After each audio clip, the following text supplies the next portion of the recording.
Esther Perel speaks about, how people leave relationships not because they are unhappy, but because they have a promise to be happier.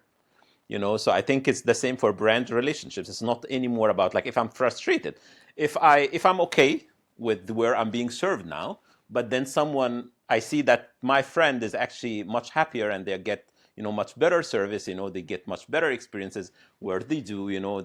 They checked in this hotel. They had this treatment in this other place.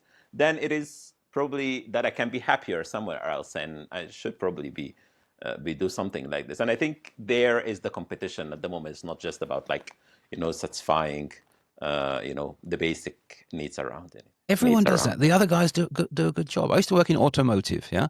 And at some point in automotive, you got to accept that every car in the world is miraculously good. I mean, they're just amazing.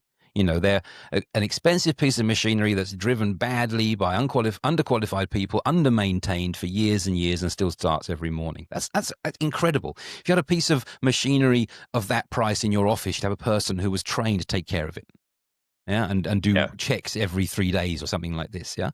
So you can't get better at this because it's already so good. And what you have to do is say, okay, what are the stories people tell around my car? Yeah. How do I make it the experience of that a wonderful one? Whether it's, driving out of the factory and being applauded by the factory workers. That's a wonderful boom at the beginning, or picking your car up at somewhere like the Autostadt where Volkswagen, you see your car come down in a glass lift, with lights on it and stuff like this. And it's a real moment. You stay in a fancy hotel, so it's a celebration of whom you are. Yes, that is linked to some cost. I understand that. But that's what becomes your differentiator.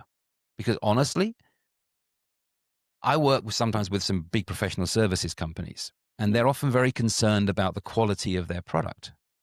But for 95% of their customers, their customer cannot tell the difference between the quality of the product from big consultancy company A and big consultancy company B. They're not qualified to see that. That's why they need them. Yeah. Yeah. Yeah. All they can experience is, what is it like to work with you? Did it feel good? Did you fit my rhythms? Did you make me do too much work? Did you take work away from me? It's not about getting it right. It's about the experience, and surprise is part of that.